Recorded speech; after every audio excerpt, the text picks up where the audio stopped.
Hi friends, welcome to CRISIL. ചില പരാജയങ്ങൾ ഉണ്ടാകുമ്പോഴാണ് ചില കടുത്ത തീരുമാനങ്ങൾ ഉണ്ടാകുന്നതെന്ന് പറയുന്നത് വെറുതെ അല്ല. നമുക്കറിയാം, കഴിഞ്ഞ കുറച്ച് നാളുകളായിട്ട് ഇന്ത്യൻ ക്രിക്കറ്റ് ടീമിൻ്റെ പെർഫോമൻസ് എന്ന് പറയുന്നത് ഒട്ടും തന്നെ നല്ലതല്ല. ജൂണിൽ T20 ലോകകപ്പ് ജയിച്ചതിന് ശേഷം ഇങ്ങോട്ടുള്ള പരമ്പരകളിൽ നമ്മൾ നോക്കിക്കഴിഞ്ഞാൽ വിരലിലെണ്ണാവുന്ന മത്സരങ്ങളിൽ മാത്രമാണ് ഇന്ത്യ ജയിച്ചിട്ടുള്ളത്. എസ്പെഷ്യലി ടെസ്റ്റ് മത്സരങ്ങളിലേക്ക് വരുമ്പോൾ ബംഗ്ലാദേശുമായിട്ടുള്ള 2 ടെസ്റ്റ് മത്സരങ്ങളുടെ പരമ്പര ജയിച്ചതിന് ശേഷം ഇന്ത്യക്ക് ഉണ്ടായിട്ടുള്ളത് എല്ലാം തന്നെ സെറ്റ് ബാക്സ് ആണ് എന്നുള്ളതാണ്. അതിൽ ഏറ്റവും പ്രധാനപ്പെട്ട പരമ്പര തോറ്റത് ന്യൂസിലൻഡുമായിട്ട് 3-0 ഇന്ത്യയിൽ വെച്ച് തോറ്റു എന്നുള്ളതാണ്. പിന്നെ ബോർഡർ ഗവാസ്കർ ട്രോഫിയിൽ 5 മത്സരങ്ങളുടെ ടെസ്റ്റ് പരമ്പരയിൽ 3-1 ഇന്ത്യ പരാജയപ്പെടുകയും ചെയ്തു. ഇത് ഇത്രയും വലിയ ഒരു സെറ്റ് ബാക്ക് ഇന്ത്യക്ക് ഉണ്ടായത് കൊണ്ടാണ് BCCI ഇതിനെപ്പറ്റി കൂടുതലായിട്ട് ചിന്തിക്കുകയും ചില കടുത്ത തീരുമാനങ്ങൾ എടുക്കാനായിട്ട് തീരുമാനിക്കുകയും ചെയ്തത്. അങ്ങനെയുള്ള കടുത്ത തീരുമാനങ്ങളുടെ ഭാഗമായിട്ടാണ് ഇന്ത്യയുടെ സീനിയർ പ്ലെയേഴ്സ് ആരായാലും തന്നെ അവരെല്ലാവരും തന്നെ ഇന്ത്യയുടെ ഡൊമസ്റ്റിക് ടൂർണമെൻറ്റുകൾ കളിക്കണം എന്നുള്ള ഒരു രീതിയിലേക്ക് BCCI എത്തിയിരിക്കുന്നത്. അതുകൊണ്ട് തന്നെ ഇനി വരാൻ പോകുന്ന രഞ്ജി ട്രോഫിയുടെ ഒരു ഷെഡ്യൂൾ, ആ രഞ്ജി ട്രോഫിയുടെ ഷെഡ്യൂൾ എന്ന് പറഞ്ഞാൽ ആദ്യം കുറേ രഞ്ജി ട്രോഫി മത്സരങ്ങൾ കഴിഞ്ഞിരിക്കുകയാണ്. ഇനി രണ്ടാമത്തെ ഒരു ഫേസാണ് ഇപ്പോൾ നടക്കാൻ പോകുന്നത്. അത് ജനുവരി 23 ആരംഭിക്കാൻ പോകുന്നത്. ഒപ്പം തന്നെ ഇന്ത്യയും ഇംഗ്ലണ്ടും തമ്മിലുള്ള 5 മത്സരങ്ങളുടെ T20 പരമ്പരയും ആരംഭിക്കുന്നുണ്ട്. അത് ജനുവരി 22 ആരംഭിക്കുന്നത്.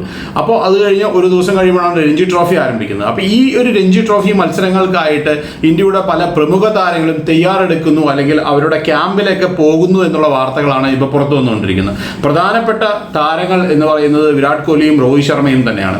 ഒപ്പം തന്നെ ശുഭ്മാൻ ഗിൽ, ഋഷഭ് പന്ത്, ഇവരെല്ലാവരും തന്നെ ഈ രഞ്ജി ട്രോഫി മത്സരങ്ങളിൽ കളിക്കാനായിട്ട് തങ്ങളുടെ സന്നദ്ധത അറിയിച്ചിരിക്കുന്നു എന്നുള്ളതാണ് ഇപ്പോൾ വരുന്ന വാർത്തകൾ എന്ന് പറയുന്നത്. അതിൽ വിരാട് കോഹ്ലിയും ഋഷഭ് പന്തും ഡൽഹിക്ക് വേണ്ടിയിട്ടാണ് രഞ്ജി ട്രോഫി കളിക്കുന്നതെങ്കിൽ ശുഭ്മാൻ ഗിൽ പഞ്ചാബിന് വേണ്ടിയിട്ടാണ്. രോഹിത് ശർമ്മ എല്ലാവർക്കും അറിയാം മുംബൈക്ക് വേണ്ടിയിട്ടാണ് രഞ്ജി ട്രോഫിയിൽ കളിക്കുന്നത്.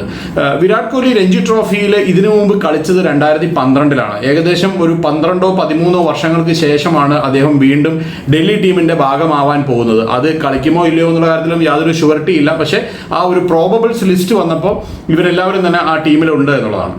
അപ്പോൾ അതുകൊണ്ട് തന്നെയാണ് ഞാൻ പറഞ്ഞത്, ചില കടുത്ത തീരുമാനങ്ങൾ BCCIയുടെ ഭാഗത്ത് നിന്ന് ഉണ്ടാവുമ്പോഴാണ് ഇതുപോലെയുള്ള ചില നല്ല കാര്യങ്ങൾ സംഭവിക്കുന്നത്. എനിക്ക് പറയാനുള്ളത്, ഇത് നല്ലതോ ചീത്തയോ എന്നുള്ളതിനെ പറ്റിയിട്ടുള്ള ഒരു വിശകലനമൊക്കെ ഇപ്പോൾ വിരാട് കോഹ്ലി കളിക്കുന്നില്ല. സച്ചിൻ ടെണ്ടുൽക്കർ 40ാമത്തെ വയസ്സിൽ 2013 മുംബൈക്ക് വേണ്ടി കളിച്ചു. 2012 ശേഷം വിരാട് കോഹ്ലി കളിച്ചിട്ടില്ല. ഇങ്ങനെയുള്ള വിമർശനങ്ങളൊക്കെ വരുന്നുണ്ട്. എന്നെ സംബന്ധിച്ചിടത്തോളം ഇതിൽ നിന്നെല്ലാം വ്യത്യസ്തമായിട്ട് ഞാൻ മനസ്സിലാക്കുന്ന ഒരു കാര്യം എന്ന് പറയുന്നത്, ഇന്ന് വന്നിരിക്കുന്ന ഒരു പ്രധാനപ്പെട്ട വാർത്ത എന്ന് പറയുന്നത് രോഹിത് ശർമ്മ മുംബൈയുടെ രഞ്ജി ട്രോഫി ക്യാമ്പിൽ പങ്കെടുത്തു എന്നുള്ളതാണ്. രഞ്ജി ട്രോഫി ക്യാമ്പിൽ പങ്കെടുക്കുക മാത്രമല്ല, അവരുടെ കൂടെ പ്രാക്ടീസ് ചെയ്യുകയും ചെയ്തു. അതിൻ്റെ ഒരു ചിത്രങ്ങളെല്ലാം പുറത്തു വന്നിരിക്കുകയാണ്.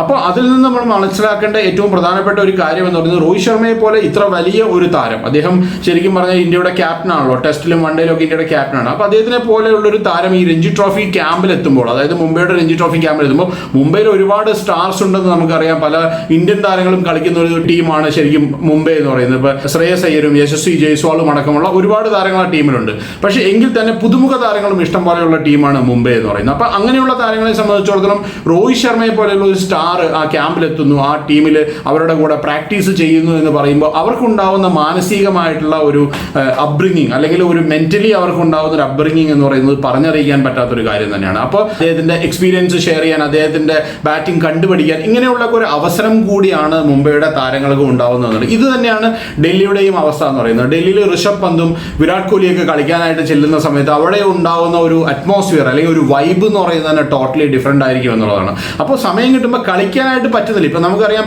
നമ്മൾ ഒരുപാട് ഇവരെ നമുക്ക് വിമർശിക്കാനും സാധിക്കില്ല. കാരണം എന്ന് വെച്ച് കഴിഞ്ഞാൽ ഇപ്പോൾ ക്രിക്കറ്റ് പഴയതുപോലെയല്ല.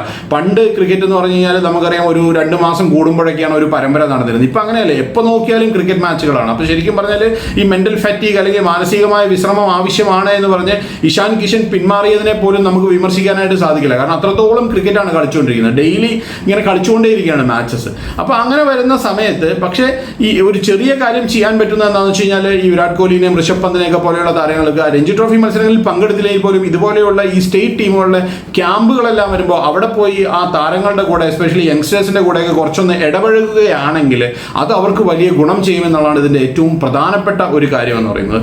ഏതായാലും ആരൊക്കെയാണ് രഞ്ജി ട്രോഫി മത്സരങ്ങൾ കളിക്കാൻ പോകുന്നതെന്ന് നമുക്ക് കാത്തിരുന്ന് കാണാം. കാരണം ജനുവരി ജനുവരി 23 രഞ്ജി ട്രോഫി മത്സരങ്ങൾ രണ്ടാമത്തെ ഒരു ഫേസ് ആരംഭിക്കുന്നത്. ഡൽഹി കളിക്കാൻ പോകുന്നത് സൗരാഷ്ട്രയ്ക്കെതിരെയാണ്. സൗരാഷ്ട്രയായിട്ട് രാജ്കോട്ടിൽ വെച്ചിട്ടാണ് മത്സരം. ആ മത്സരത്തിൽ വിരാട് കോഹ്ലിയും ഋഷഭ് പന്തും പങ്കെടുക്കുമോ എന്നുള്ളതാണ് നമ്മൾ ഉറ്റുനോക്കുന്ന ഒരു കാര്യം എന്ന് പറയുന്നത്. അതുപോലെ തന്നെ പഞ്ചാബ് കളിക്കാൻ പോകുന്നത് ജനുവരി 23 കർണാടകയുമായിട്ടാണ്. അതിൽ ഗില്ല് കളിക്കുമോ എന്നുള്ളതാണ് മറ്റൊരു കാര്യം. ഇവരെ സംബന്ധിച്ചിടത്തോളം ഇപ്പോൾ പറഞ്ഞ ഈ 4 പേര്, വിരാട് കോഹ്ലി, രോഹിത് ശർമ്മ, ഗിൽ, ഋഷഭ് പന്ത്, ഈ 4 പേരും ഇന്ത്യയുടെ ഈ T20 ഫോർമാറ്റിൽ ഇപ്പോൾ ഇംഗ്ലണ്ടുമായിട്ടുള്ള മത്സരങ്ങളിൽ കളിക്കുന്നില്ല എന്നുള്ളതുമുണ്ട്. അപ്പോൾ അതുകൊണ്ട് തന്നെ അവർക്ക് ആ ഒരു സമയം ഫ്രീ ആയിട്ടുള്ള ഒരു സമയമാണ്. കളിക്കാനായിട്ട് എല്ലാ സാധ്യതയുമുണ്ട്. അവർ കളിക്കട്ടെ. അവർ കളിക്കുമ്പോൾ ഒരുപാട് അഡ്വാൻറ്റേജസ് ആ ടീമിനും ആ യങ്സ്റ്റേഴ്സിനും ഉണ്ടാവും എന്നുള്ളതാണ് എൻ്റെ അഭിപ്രായം എന്ന് പറയുന്നത്. മറ്റൊരു വീഡിയോ ആയിട്ട് നമുക്ക് വീണ്ടും കാണാം. ബൈ.